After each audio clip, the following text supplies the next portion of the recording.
Ciao, and welcome back to InkLingo. I'm Alex, and today we're diving into an Italian story called Il Podio Scambiato, or the switched podium.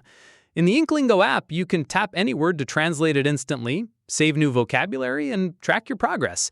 Before we begin, let's warm up with some keywords. Medaglia d'argento means silver medal.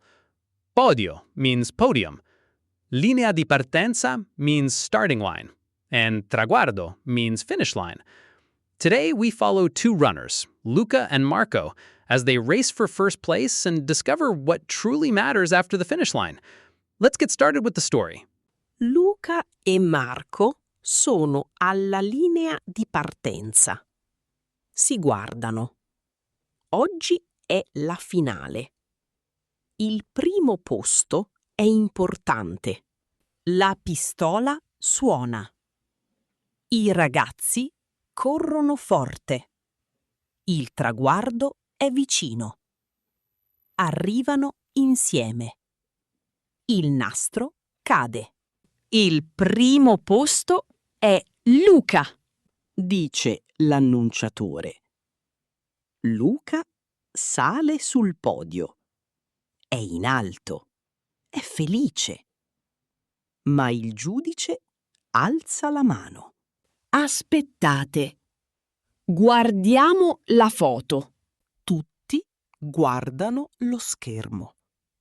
Nella foto Marco arriva primo. Solo 1 centimetro. Mi dispiace. Dice il giudice. Il primo posto è Marco. Luca guarda lo schermo. Poi guarda il giudice.